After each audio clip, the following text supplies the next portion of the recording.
Glória a Deus. João capítulo 1, versos 16 e 17.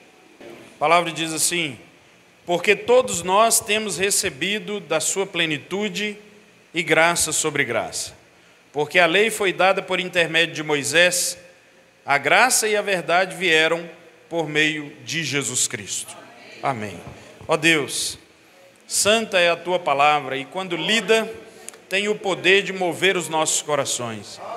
É o pedido que eu faço ao Senhor nesta hora, que o Senhor tenha misericórdia de nós e nos ajude para que seja uma noite memorável na tua presença, não por nós, mas pelo Senhor, não para nós, mas para a glória do teu santo nome. Que o Senhor, ó Deus, una neste momento o nosso coração por meio do teu Espírito Santo e destrua toda barreira maligna ou carnal que se levante contra nós neste momento. É a nossa oração em nome de Jesus. Amém. E graças a Deus. Amém. Pode se sentar. Glória a Deus. Irmãos, neste momento de encerramento da nossa festividade dos 15 anos desta igreja, nesta cidade, eu quero falar sobre a suficiência da graça para o crente. Amém? Vamos dizer assim, a suficiência da graça para o crente. Irmãos, a graça de Deus, ela é revelada a cada um de nós na medida e na proporção da bondade do nosso Senhor. Desde o início da nossa festividade na noite de ontem, desde a abertura do culto, os louvores, a mensagem, hoje pela manhã e agora à noite, nós temos experimentado da palavra boa de Deus para nós, que traz como verdade a graça soberana do Senhor, que não só nos alcança, como também nos abençoa. O texto que nós lemos fala a respeito de recebermos da parte do Senhor a sua plenitude e graça sobre graça.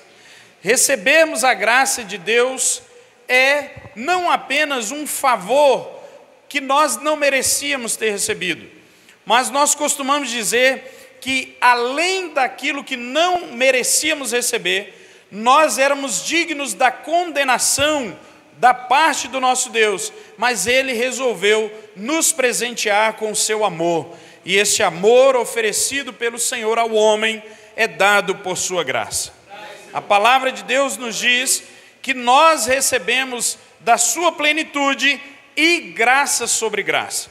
Compreenda, meu irmão, que nós não estamos dizendo que nós recebemos uma coisa ou outra.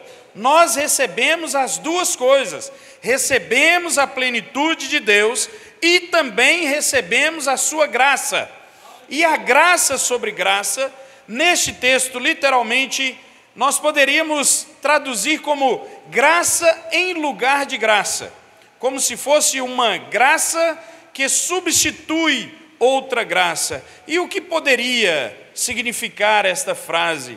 Uma graça que substitui outra graça? Eu fiquei pensando, irmãos, talvez no mar, né? Quando nós estamos ali à beira da praia e uma onda se levanta e às vezes ela vem muito alta, com muito furor, e nós pensamos, esta talvez seja a última onda. E quando ela quebra, se desfaz, logo em seguida vem outra, e este movimento do mar não para, e uma atrás da outra, de modo quase que infinito. Talvez esta seja a melhor ilustração para dizermos como se manifesta a graça de Deus sobre nós. Nós encontramos na plenitude do Senhor uma graça maravilhosa atrás da outra. E como nós podemos explicar isso, irmãos? É porque muitas vezes nós entendemos que existe algo que Deus vai fazer que seja sobrenatural e que vai nos mudar de repente, de uma hora para outra. Quantas vezes nós esperamos um milagre espantoso da parte de Deus, e muitas outras vezes nós esperamos que Deus fale de modo sobrenatural aos nossos corações e que Ele use algo fantástico, coisa que nós nem imaginamos ou que só víamos em em personagens bíblicos. Mas a graça de Deus, ela se manifesta inicialmente através de coisas comuns, como aquelas que para o homem sem Deus se torna um hábito tão comum que ele deixa de ser agradecido. Mas para aquele que nasceu de novo, ele consegue perceber a maravilha de receber dia após dia a graça soberana do nosso Deus sobre a sua vida. Isso significa que nós temos uma satisfação constante que nos move a uma novidade de vida o tempo inteiro. Esta frase pode ser a forma que escolheu João para expressar o caráter ilimitado de Cristo. Quando nós pensamos que já deu, que já tem fim, que não existe mais outra alternativa para o Senhor nos maravilhar, Ele vem e nos apresenta novamente a sua graça gloriosa. É uma forma também de dizer que o homem que permanece com Cristo encontrará novas maravilhas em sua alma, e isso iluminará a sua mente e vai prender o seu coração a cada dia. Por isso que quanto mais crente o indivíduo se torna, mais crente ele deseja ser. E você já percebeu, quando nós nos afastamos da comunhão, em especial da congregação, como nós vamos enfraquecendo? Sabe o que é isso, irmão? Não é porque Deus deixa de manifestar a sua graça diária sobre nós, não é. É porque nós paramos de perceber esta manifestação no meio do corpo. E aí nós começamos a deixar de lado o agradecimento a Ele pela manifestação de sua graça. É por isso que quando a gente falta uma semana, duas, a gente começa a desanimar. E a gente começa a se esfriar. Porque a graça de Deus, que é maravilhosa, que impulsiona o nosso coração a perceber que Ele está em nosso meio, nos movendo para um agir diferente, é quando nós estamos no meio do povo de Deus. Aí nós olhamos para o irmão e vemos a graça de Deus movendo nele, e isso nos alimenta, isso nos fortalece. Às vezes alguém se aproxima de nós e nos dá uma palavra forte, poderosa, em que nós nos alegramos e pensamos, como que esse irmão sabia que eu precisava ouvir isso? Quando na verdade é o Senhor que está cuidando de nós, com sua graça, sobre graça, e sobre graça, e sobre graça. Então, irmão, no sermão desta noite, nós veremos como essa graça divina, ela é suficiente para nos sustentar durante toda a caminhada cristã. Você crê na suficiência da graça de Deus? Amém. Amém. Então vamos lá. Em primeiro lugar, nós recebemos a graça do nascer de novo. Diga assim: eu recebi o novo nascimento. Verso 12, deste capítulo que nós estamos meditando.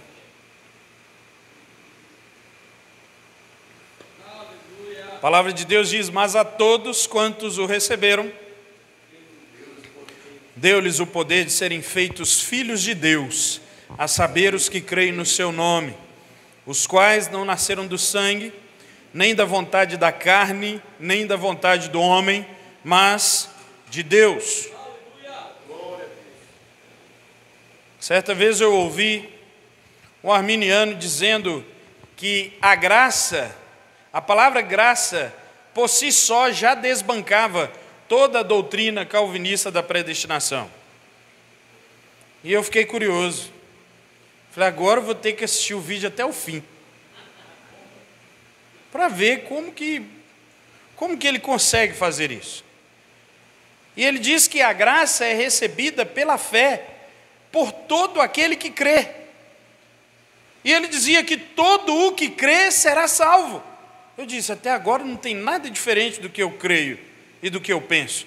Ele diz, então se todo que crê será salvo, significa que a graça é oferecida a todos os homens. E nem todos os homens se convertem porque não querem. Está errado, não está, irmãos? Um negócio errado. Porque é óbvio que todo aquele que crê será salvo. Isso está escrito na palavra, todo o que crê será salvo. Mas por que nem todos creem? É porque a fé não precede o novo nascimento. Primeiro, precisamos ser transformados em novas criaturas, para depois adquirir de Deus o poder de crer. Amém. Então eu digo já para você que está aqui nesta noite, talvez esteja nos visitando, e talvez possa ser uma palavra dura, mas se você não crê no Evangelho, não é porque você é melhor que o Evangelho, é porque você ainda não nasceu de Deus para compreender as palavras do Evangelho.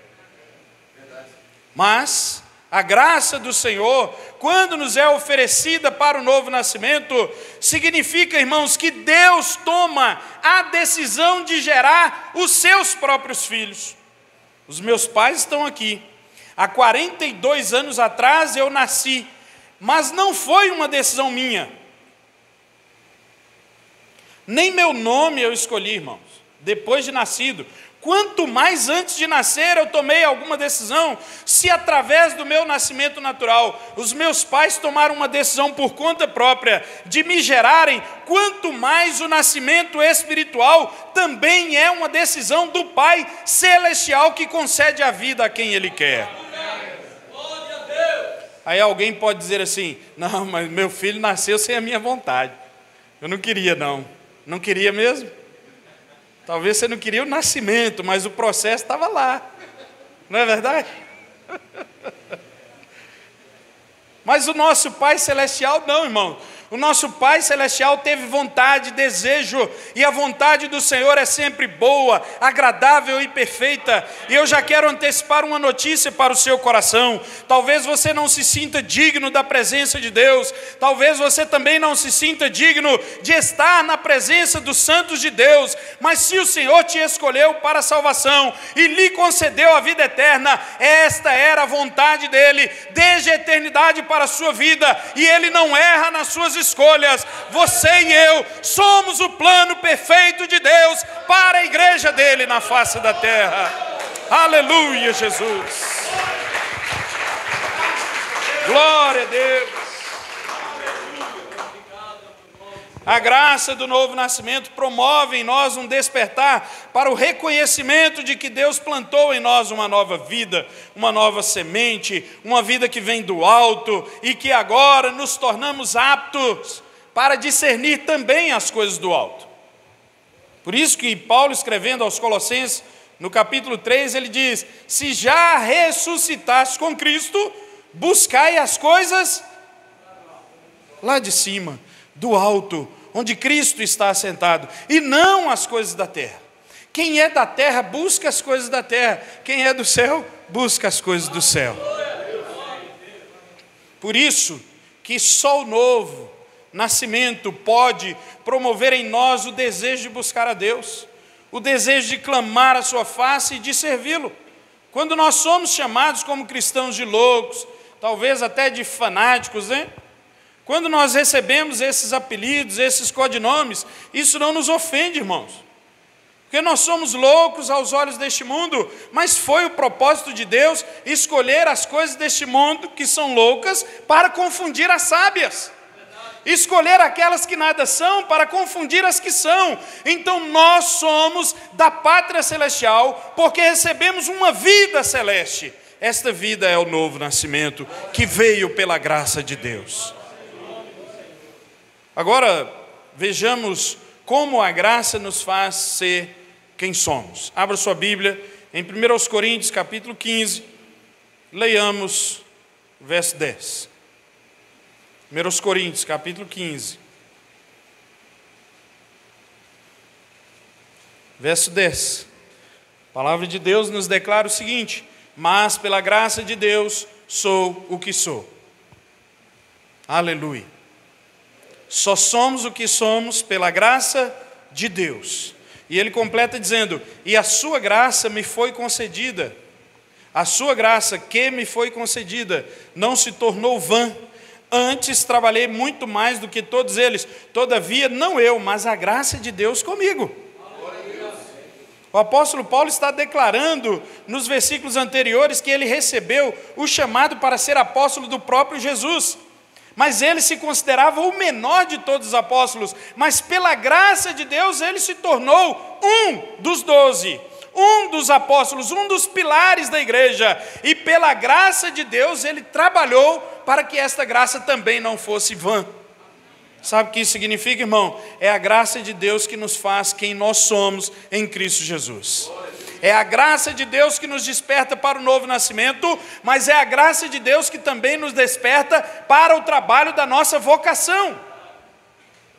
E não tem quem trabalhe, irmãos, para o Senhor que seja por conta própria.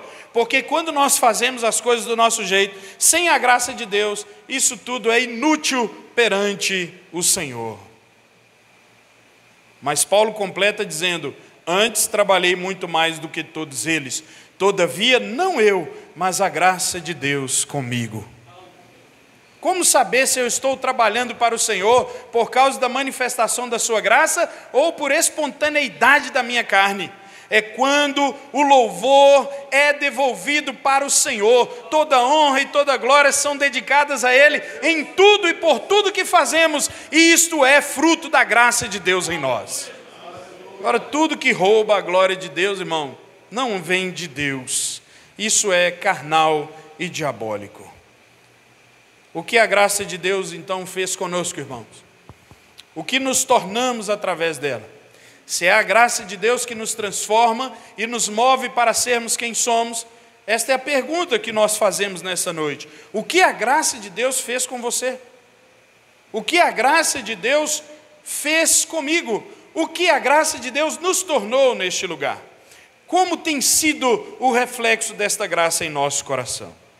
Então, a graça de Deus, ela é suficiente para o crente, porque ela tem o seu início no novo nascimento. Aleluia. Segundo lugar, a graça de Deus nos auxilia no crescimento. Diga assim: eu cresço pela graça de Deus. Voltamos agora para o Evangelho segundo João, a leitura no verso 16.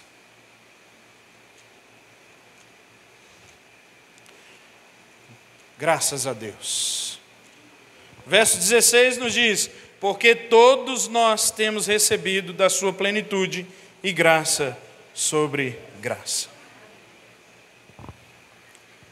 Curiosamente, a palavra todos no texto grego deste versículo, ela tem uma tradução curiosa, que isso desde sempre eu ficava impressionado, porque a palavra todos neste texto, assim como quase todas as vezes que a palavra todos aparece, ela pode significar tanto todos como cada.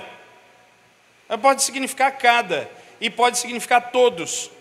E o que isso seria? Significa, irmãos, para nós, que na coletividade daqueles que nasceram de Deus, cada um recebe da plenitude do Senhor. Então, quando nós falamos assim, se traduzirmos por cada, poderíamos dizer: porque cada um de nós, do meio do todos de Deus, temos recebido da sua plenitude e graça sobre graça. Se nós pegarmos talvez esta expressão ao pé da letra, de traduzirmos a graça sobre a graça, em Cristo nós encontramos a graça no lugar da graça. E o que isso seria para nós, irmãos? Isso tem um significado importante para nós, porque as diferentes idades e as diferentes situações da vida exigem de nós um tipo de graça diferente. Quando nós iniciamos a mensagem, as crianças foram para um outro momento. Mas no momento em que estávamos louvando ao Senhor com cânticos, elas estavam aqui. Ou seja, participaram da mesma graça, mas agora estão participando de uma graça diferente. E por quê, irmãos? Porque lá se prega outra coisa? Não. Porque a graça de Deus, ela vai se manifestar a nós de acordo com a nossa necessidade. Necessitamos de uma graça nos dias de prosperidade e de outra graça nos dias da adversidade. Porque tem dia que tudo vai bem, é um tipo de graça que Deus manifesta. Mas quando tudo vai mal, é outro modo como Deus manifesta também a sua graça. Por isso existe a necessidade de nós reconhecermos que Deus opera tudo em todos, mesmo quando os dias não são bons. Necessitamos de um tipo de graça nos dias luminosos da juventude e outro tipo de graça quando as sombras da idade começam a cair sobre nós. A igreja necessita de uma graça nos tempos de perseguição e necessita de outro tipo de graça nos dias de bonança e tranquilidade. Por isso nós não devemos temer o mal, não devemos temer os governos que vêm e os governos que vão, porque é a graça de Deus que sustenta a igreja em todo o tempo. E por que muitas vezes nós não compreendemos isso, irmãos? É porque fomos ensinados desde a nossa infância de que Deus é bom, misericordioso e a sua graça se manifesta sempre por meio de atos de amor e bondade. Mas Deus também é bom e gracioso quando as coisas não vão bem conosco. Tem dia que nós estamos crentes super-heróis, não é assim? A gente ora, jejua, se fortalece. Parece que qualquer capiroto que aparecer na frente vai ser derrubado com uma simples palavra de sai no nome de Jesus. Mas nesses dias, irmãos, nós carecemos de um tipo de graça para a oração. Mas existem dias que nós estamos enfadados da vida. Passamos o dia inteiro sem orar, sem falar com o Senhor. E quando nos lembramos ao fim do dia, estamos cansados demais para dobrar os nossos joelhos. Esses dias também nós carecemos da graça de Deus. Necessitamos de um tipo de graça quando sentimos que estamos por cima de todas as coisas, e outro tipo de graça quando estamos nos sentindo deprimidos e destroçados à beira do desespero. Necessitamos de um tipo de graça para carregar a nossa carga e outro tipo de graça para carregar as cargas do nosso irmão. Necessitamos de uma graça quando estamos seguros das coisas e outro tipo de graça quando sentimos que já não há segurança em mais nada. Mas de qualquer forma, em todo tempo estamos crescendo e quem nos sustenta é a graça de Deus. Quando nós abrimos a nossa Bíblia, por favor, em Hebreus capítulo 10.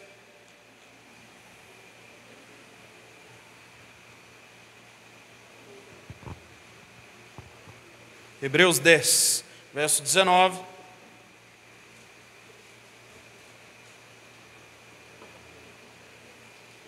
Aleluia.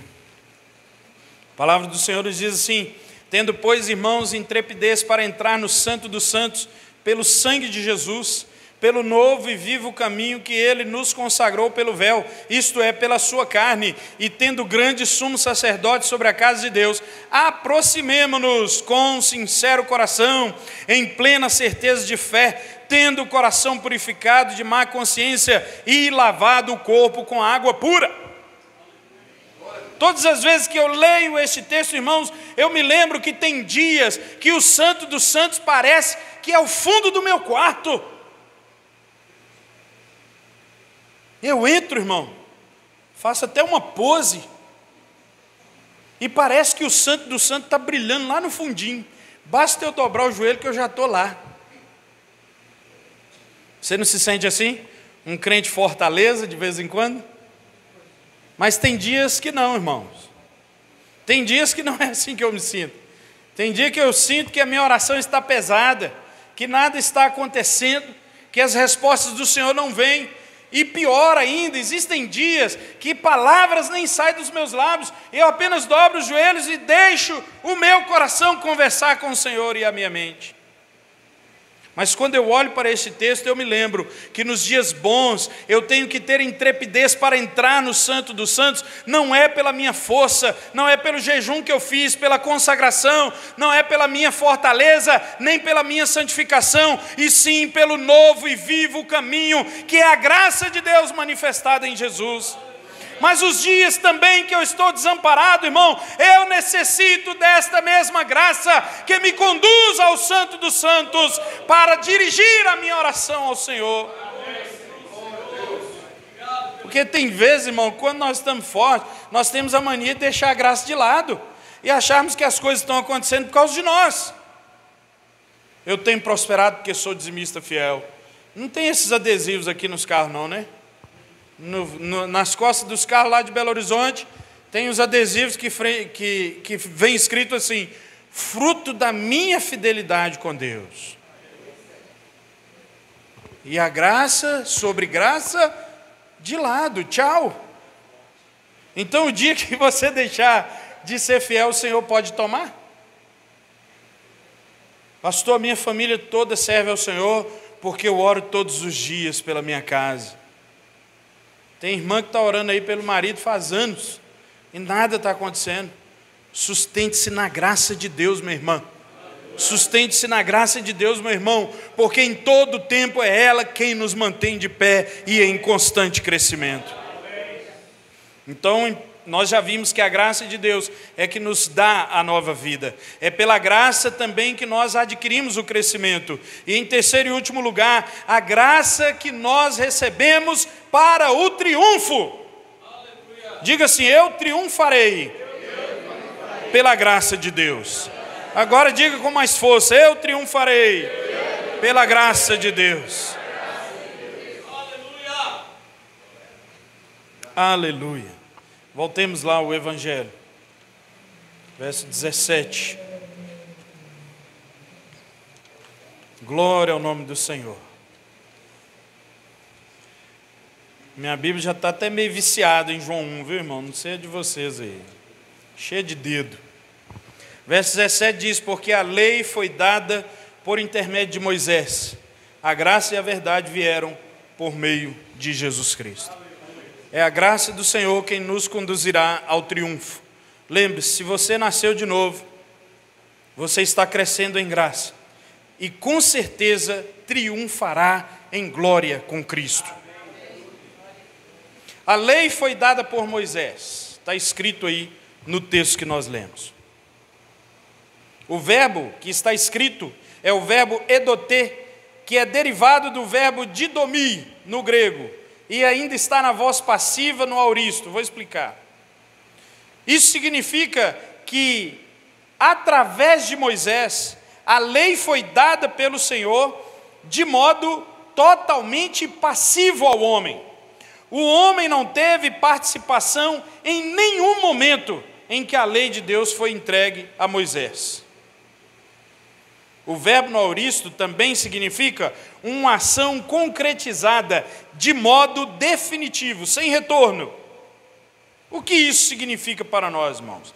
Significa que a lei de Deus ela foi dada de modo exterior, e o homem deveria cumprir os seus mandamentos querendo ou não, gostando ou não, entendendo ou não. A lei estava lá e a letra estava dita para ser cumprida. Isso significa que a lei era má ou que a lei seja má? Não. Muito pelo contrário, a Bíblia nos diz que a lei é boa, é santa e justa, e ela manifesta o caráter do nosso Deus. Então, por que tanto terrorismo em volta da lei? Porque a lei, apesar de ser boa, santa e justa, ela era uma manifestação da existência da graça, mas era uma manifestação exterior e inacessível ao homem. Como a lei poderia manifestar a graça? É porque a lei torna-se agora o padrão de perfeição e de santidade. Se existe um padrão de perfeição e eu me analiso e vejo que não sou perfeito, significa que existe um alvo que nós podemos atingir de perfeição. Mas quando eu ia pelos padrões da lei, sempre tropeçava nela, porque ela era exterior e inatingível. Agora, a palavra de Deus diz, no verso 17, que a graça e a verdade vieram por meio de Jesus. Graça e verdade.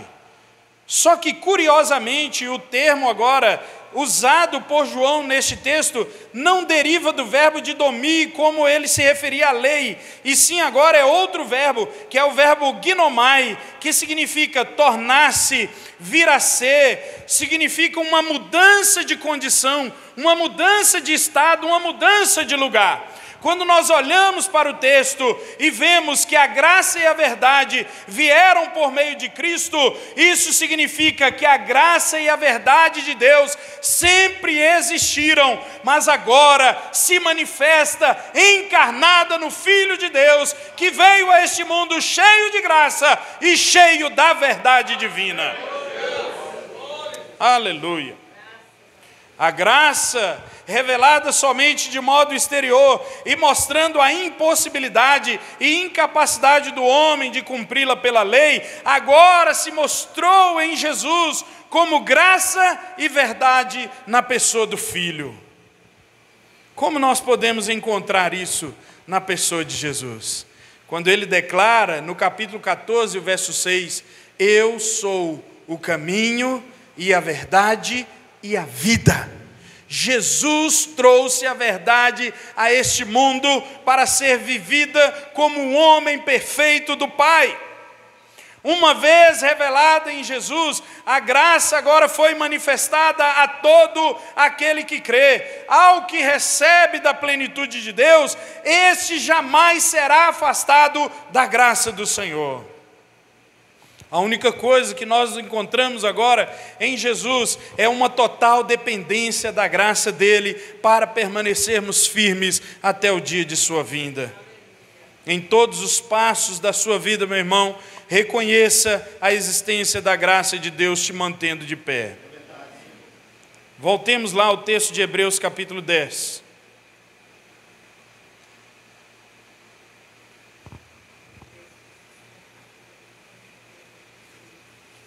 Eu quero ler os 2 últimos versículos deste capítulo, que diz assim a santa palavra de Deus: todavia o meu justo viverá pela fé, e se retroceder, nele não se compraz a minha alma. Verso 39, nós, porém, não somos dos que retrocedem para a perdição, somos, entretanto, da fé para a conservação da alma. Sabe o que esta palavra é para nós, irmãos? Essa palavra para nós é um alívio, é um alento. Porque não são poucas as vezes que nós encontramos irmãos na fé que estão desesperados pelas situações em que vivem. Irmãos que, se fôssemos perguntar, talvez nem esta noite deveriam estar aqui. Talvez procurando o cantinho escuro do quarto, para ficar com a cabeça coberta e só os olhinhos para fora. Mas estão aqui, perseverando na graça de Deus. Sabe por quê, irmãos? Porque da plenitude de Cristo temos recebido graça sobre graça para permanecermos firmes até o fim. E sabe por que você não desistiu ainda, meu irmão? Não é porque o pastor daqui é bom, ele é ótimo, mas não é por isso. Sabe por que você ainda não retrocedeu, minha irmã? Não é porque as coisas fazem de você mais forte, não. Nós não nos afastamos e nem retrocedemos, porque a graça de Deus nos mantém de pé em todo o tempo. Agora, meus irmãos, nós entendemos o que significa o texto de 1 Coríntios capítulo 10. Se você puder abrir a sua Bíblia. 1 Coríntios capítulo 10, um texto bem conhecido, no verso 13, quando a palavra de Deus nos diz o seguinte: não vos sobreveio tentação que não fosse humana, mas Deus é fiel e não permitirá que sejais tentados além das vossas forças. Pelo contrário, juntamente com a tentação, vos proverá livramento, de sorte que a possais suportar. Muitas vezes nós entendemos que este versículo se trata de uma força extraordinária que o Senhor nos concede para resistirmos à tentação ou à provação. Não, meus irmãos, isto é graça sobre graça que nos mantém de pé para vencermos toda e qualquer situação na nossa caminhada. E eu posso dizer para você, meu irmão, não há nada que o Senhor não possa vencer por nós através de sua graça. Eu quero terminar nesta noite, esta palavra dizendo que a graça de Deus é suficiente para nós em todo o processo da nossa salvação. ela atua lá no início, quando o Senhor nos concede a nova vida, o novo nascimento, a regeneração. Ela também torna completa toda a nossa redenção até o dia da vinda do nosso Senhor. Nos dias bons nós carecemos da graça de Deus, nos dias maus carecemos da graça de Deus. Quando estamos fortes, nós precisamos da graça de Deus, e quando também estamos fracos, precisamos ser sempre sustentados pela graça de Deus. E este é o desejo do meu coração para esta igreja, que vocês permaneçam experimentando diariamente da plenitude de Deus e graça sobre graça. Ó Deus, obrigado por esta noite, meu Pai. Obrigado por este momento, pela Tua palavra que envolve os nossos corações. Obrigado também, ó Deus, porque aqui o Teu povo está reunido para celebrar a manifestação da Tua graça. E o pedido que eu faço ao Senhor neste momento é que nos cubra de tal forma, ó Deus, que possamos suportar todas as aflições, sem recuar, sem retroceder. Que esta graça maravilhosa do Senhor se renove dia após dia sobre nós e nos dê visão de novidade daquilo que o Senhor tem para fazer em nossos corações. Fique com esta igreja, renovando o Teu povo neste lugar, em nome do Teu Filho amado. Amém. E graças a Deus. Que o Senhor abençoe, em nome de Jesus.